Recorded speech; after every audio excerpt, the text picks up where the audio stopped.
It was a quiet afternoon, deep inside the edge of a forest where the golden light of the sun touched the dry grass and made it shine like fire.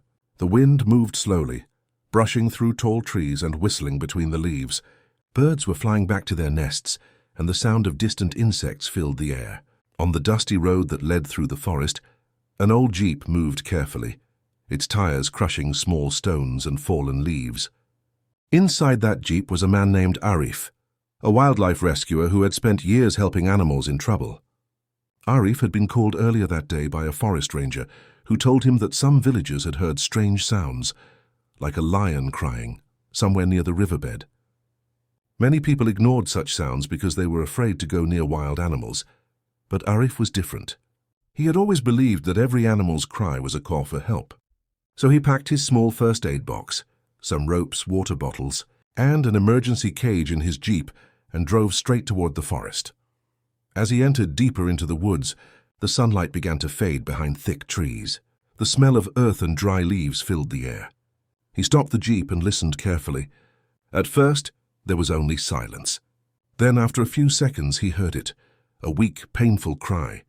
It was not far. It was the sound of pain, fear, and exhaustion. He could tell immediately that it wasn't a normal roar. It was a cry for help. He turned off the jeep engine so he could hear better. The cry came again, slightly louder now. Arif quickly grabbed his flashlight and began walking toward the direction of the sound. Every step he took cracked small twigs beneath his boots. The air became heavier, and he could feel tension in the forest. Even the birds had gone silent. After walking for about 10 minutes, he reached a small open space near an old dry riverbed. And then he froze. What he saw made his heart sink. A beautiful but exhausted lioness was lying on her side near the riverbank. Around her neck was a thick old Tyre, the kind used by tractors or big trucks. It was tight and had cut deep into her fur. She looked weak, breathing heavily, her body shaking every few seconds. Her eyes were half open, filled with fear and pain. The Tyre had trapped her for so long that she could no longer move freely. And just a few feet away from her, there was something even more heartbreaking. A small lion cub lying motionless on the ground. Its tiny body was covered with dust and leaves. It was still breathing, but its breaths were shallow and weak. Arif stood still for a moment, feeling a lump in his throat. He had seen many rescues before, but this one was different. This lioness wasn't just trapped. She was a mother fighting for her life and her babies. He slowly crouched down, keeping his distance, and spoke softly.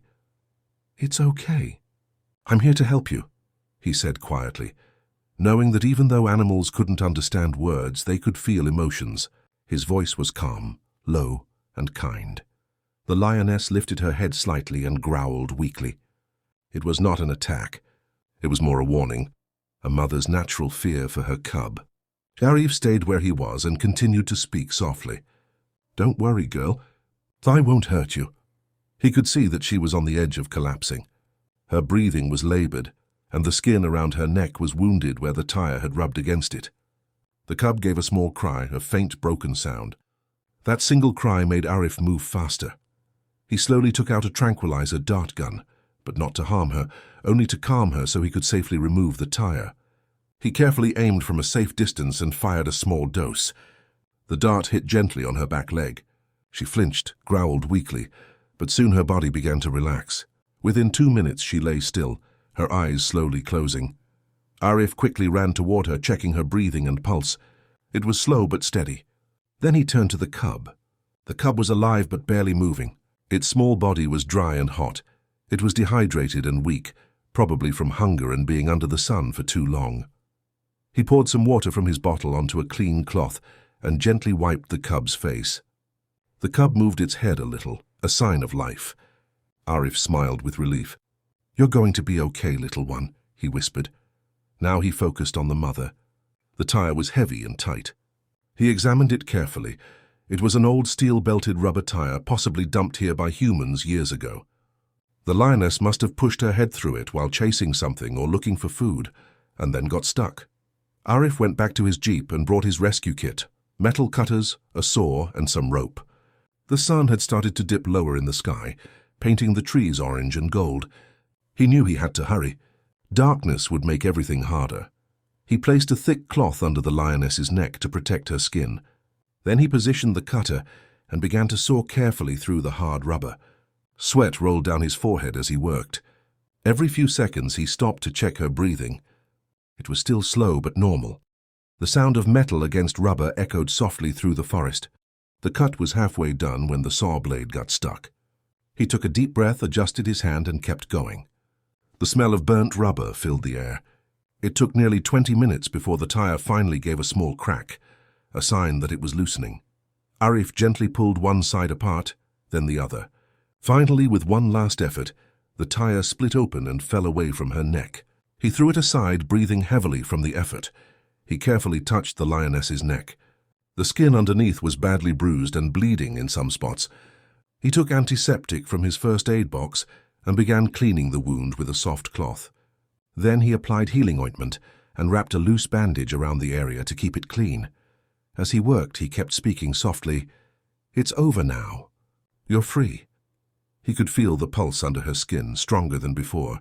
The tranquilizer would wear off in a few minutes, so he prepared himself. He moved the cub closer to her, placing it gently beside her body. When the lioness began to wake, she lifted her head slowly, blinking. Her body trembled, but her eyes were clearer now. The first thing she did was look for her cub.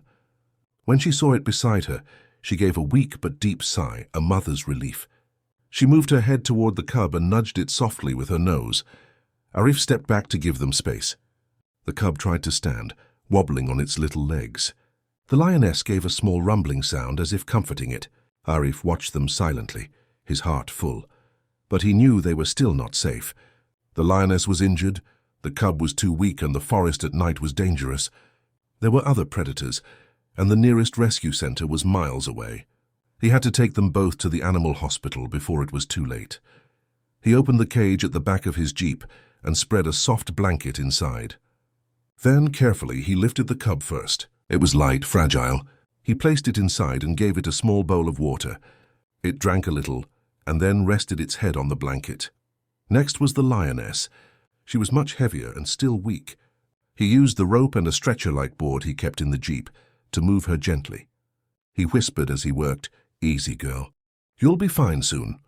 Once she was inside, he made sure she was lying comfortably. He secured the cage and checked everything twice. The sky had now turned deep red, and darkness was crawling in fast. Crickets began to sing their night song, and the first stars appeared. Arif sat in the driver's seat, started the jeep, and slowly began to drive out of the forest. The headlights cut through the trees, lighting the path ahead. He glanced in the rearview mirror. Through the cage bars, he could see the lioness breathing slowly, her head resting near her cub. It was a sight that brought peace to his tired heart. The road was rough and long. Sometimes he had to stop to check if they were still okay. The cub moved a little now and then, giving small cries. The lioness, still weak, tried to lift her head but couldn't keep it up for long. Arif spoke gently each time, "Hang on, we're almost there." The night deepened and the forest gave way to open land. The sound of the jeep's engine echoed softly in the quiet night. After an hour of driving, the faint lights of the animal hospital appeared in the distance. A small building surrounded by trees and fences. But it was a place of hope. As he approached, 2 caretakers came out, surprised to see a jeep arriving this late. When they saw what was inside, they rushed forward with stretchers and medical tools. Arif explained quickly what had happened: the tire, the wounds, the cub's condition. They immediately took action. The lioness was lifted gently and taken inside for treatment. The cub was carried in another caretaker's arms, wrapped in a warm towel. Arif followed them inside, his heart pounding. The doctor on duty, Dr. Mina, looked at him and said, "You did the right thing bringing them here.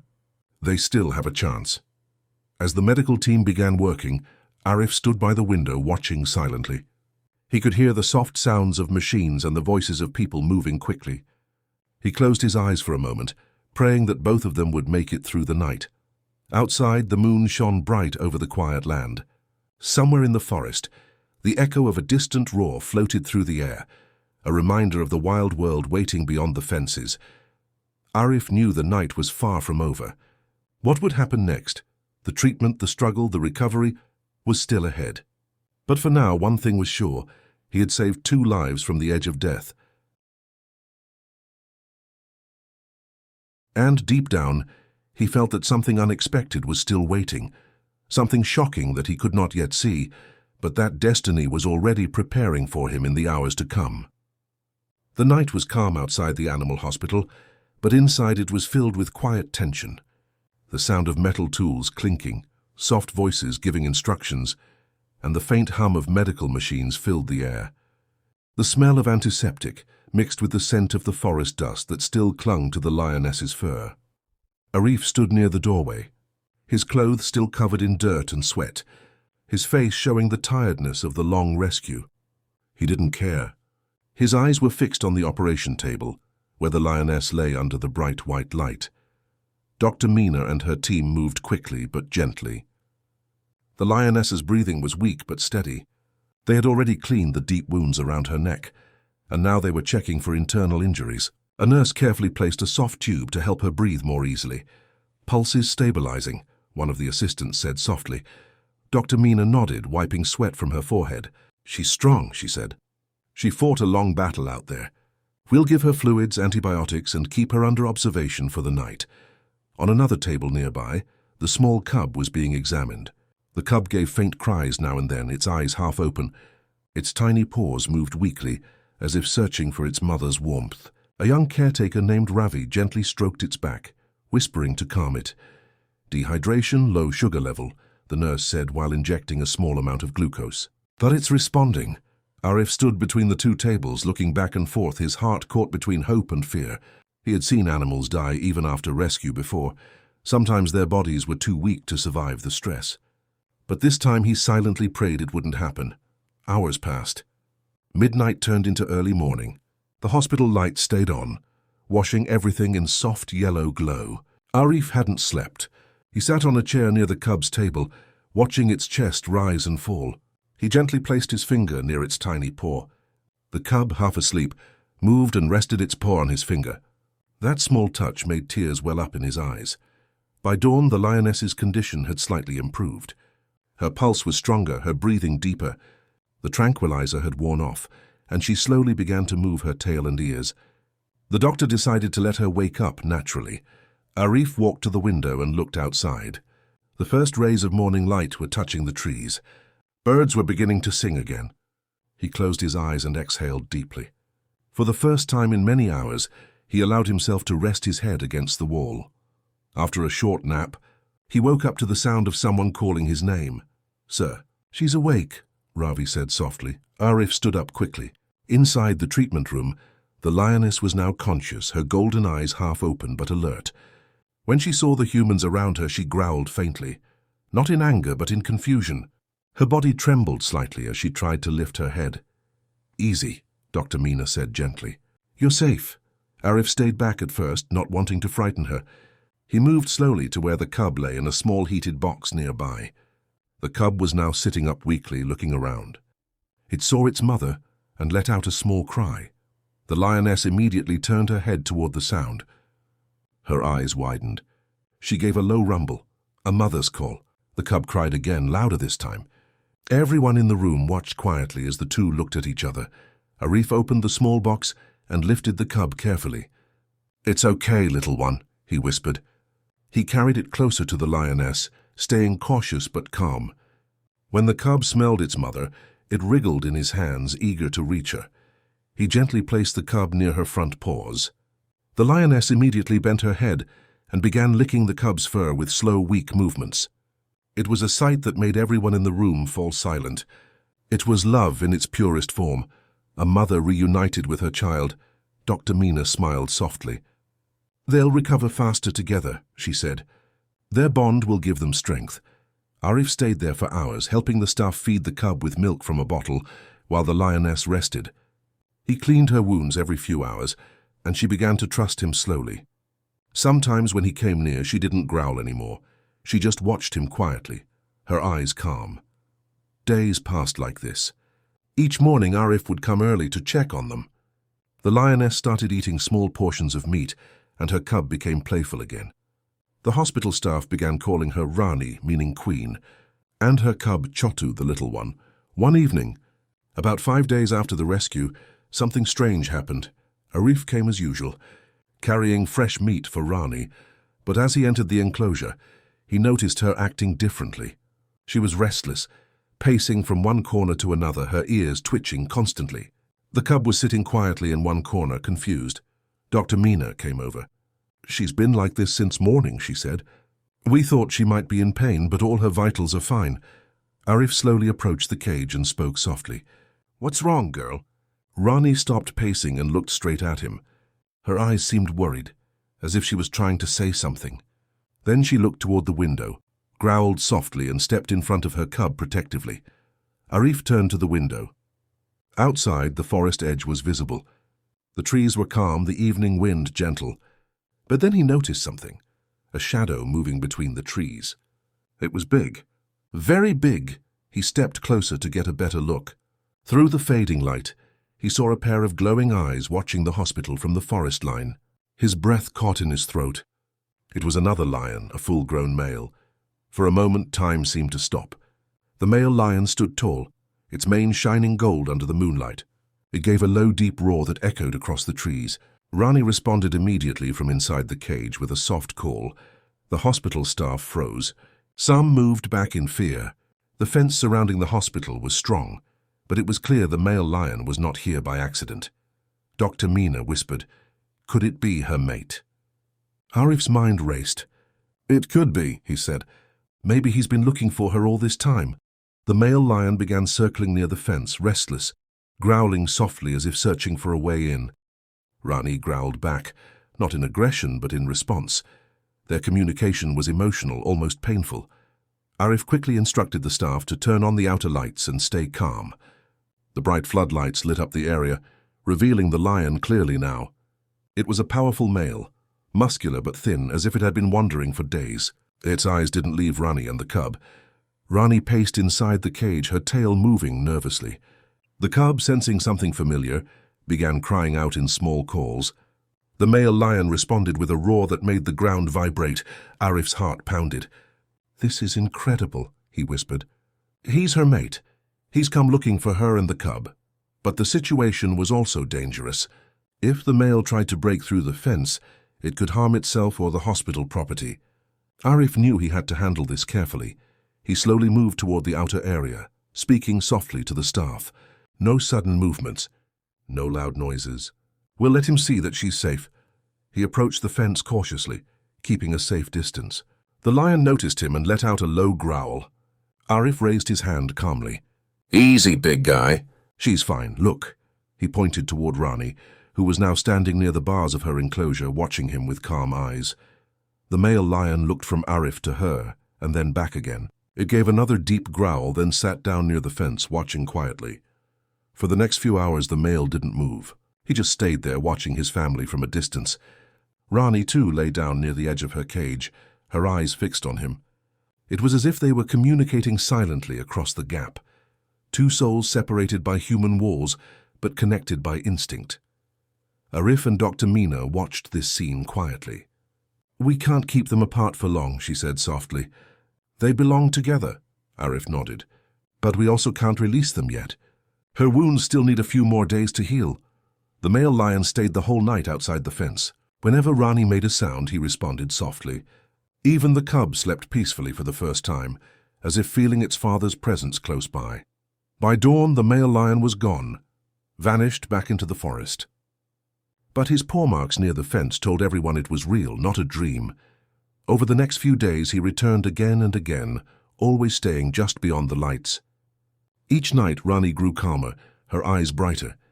The doctors noticed that her recovery was faster than expected. Love, it seemed, was the best medicine. Arif knew that soon they would have to release her and the cub back into the wild, and perhaps to reunite them with the male. But he also had a strange feeling that the forest was not done surprising him. There was something about this lion family, something unusual, that he couldn't yet understand. One evening, as he was checking Rani's bandage, he noticed something small. A mark burned faintly into the fur under her neck, almost hidden beneath the wound. It wasn't a natural mark. It looked like a faint imprint, like the shape of a number or a symbol. He leaned closer, his brow furrowing. "What is this?" he whispered. When he asked Dr. Mina about it, she looked at it carefully under the light. Her face changed. "This looks like a tracking mark. Not from us." "It might be from poachers." Arif's stomach tightened. "Poachers?" "Yes," she said. "Some illegal hunters use metal rings with coded marks. If she had one on her neck before, that Tyre might not have been an accident. Maybe they used it to trap her."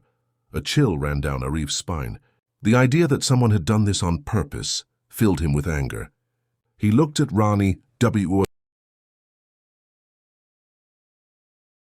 The morning after that uneasy night began with a heavy silence in the forest. Even the birds seemed quieter than usual.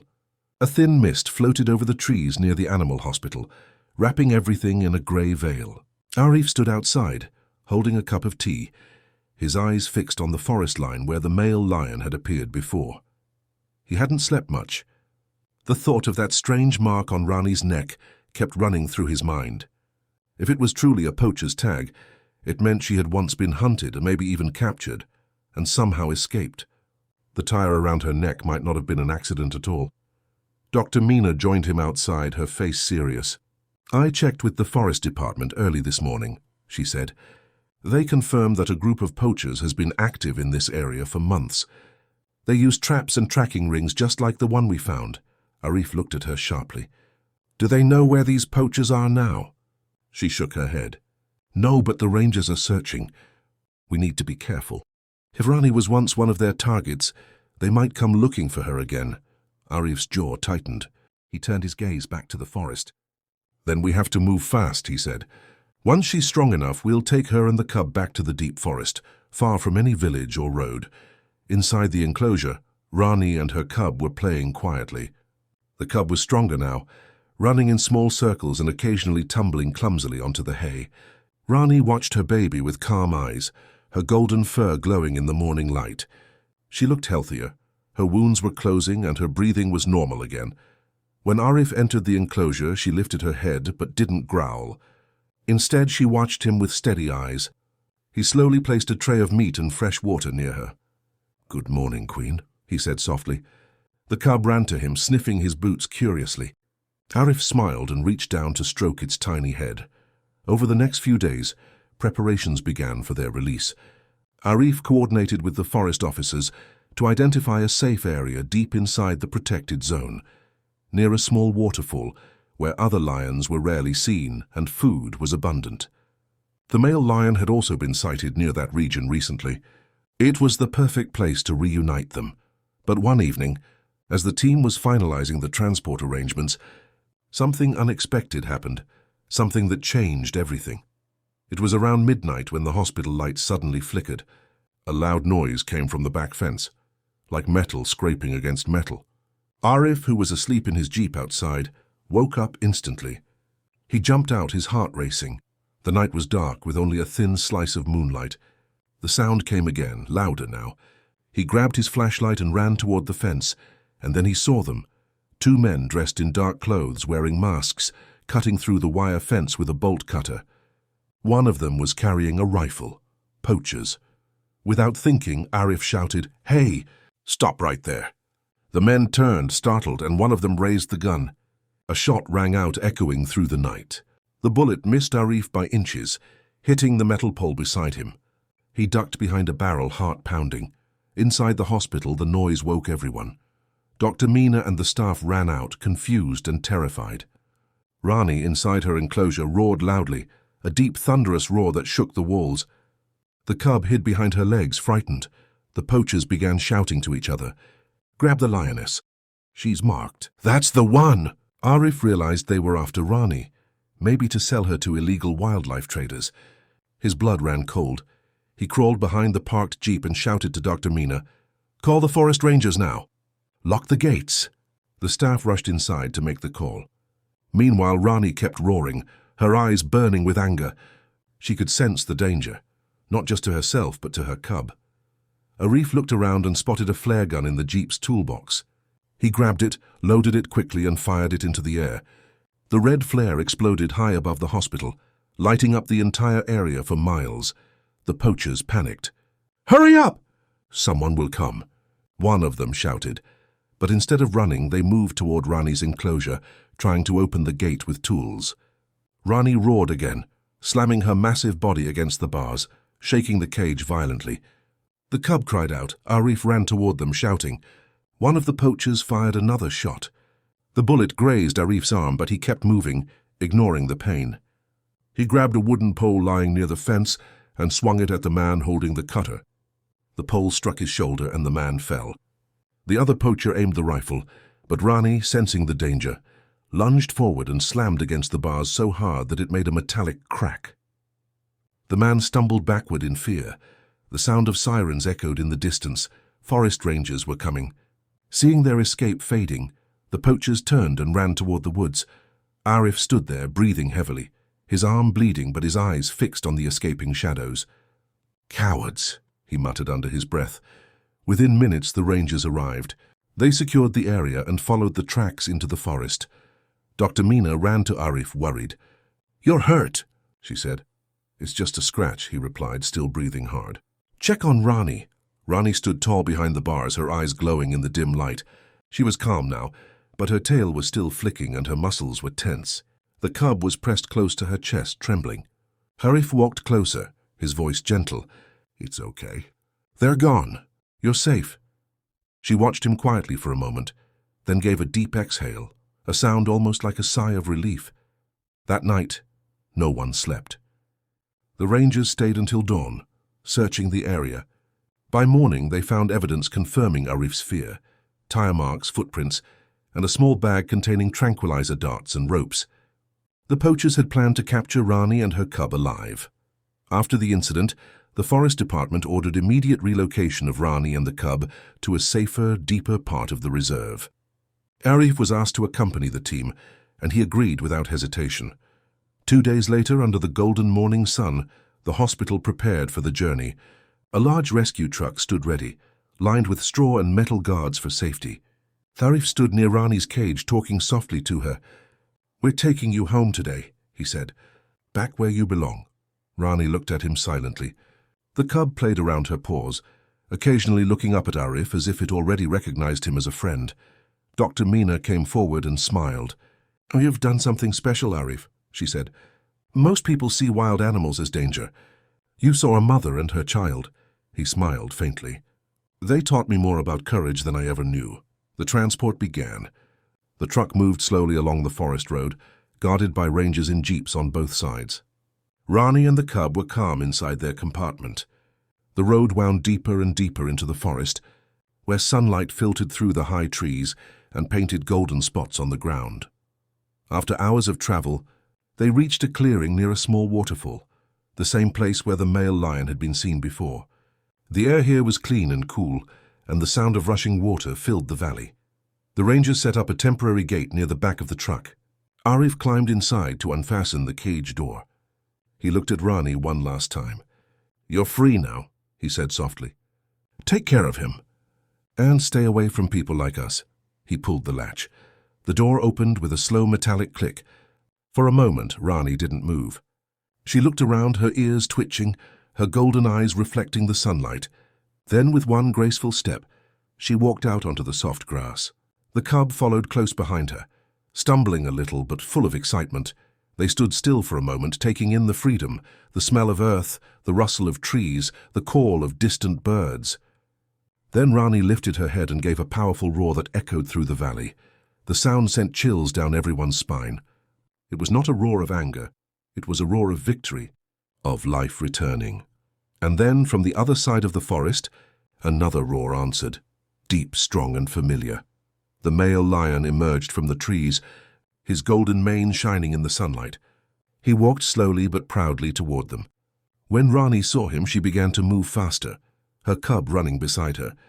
The two lions met in the middle of the field, touching heads gently, their tails brushing together. The cub ran between them, playful and safe. It was a reunion that no one watching would ever forget. Arif stood silently, his eyes wet. "They're home," he whispered. The rangers packed up their equipment quietly, respecting the moment. The lion family walked slowly toward the dense forest, stopping once to look back. For a brief second, Rani's golden eyes met Arif's. It was as if she was saying thank you. Then she turned and disappeared into the trees, her cub hopping beside her, the male following close behind. The sound of their footsteps faded into the distance, replaced by the soft murmur of the waterfall. The forest seemed alive again, peaceful, whole. Arif stood there for a long time watching the place where they had vanished. Dr. Mina came beside him. "You saved them," she said quietly. He smiled faintly. "No," he said. "They saved me." She looked at him, puzzled. "What do you mean?" Arif gazed at the forest. "Before I found them, I thought I understood life in saving animals, doing my job. But seeing that mother fight for her cub, it reminded me what real love and strength mean. They didn't give up, even when trapped and hurt. That's something no human can teach." The sun began to set, painting the sky orange and gold. The team packed up and began their drive back. But Arif stayed for a while,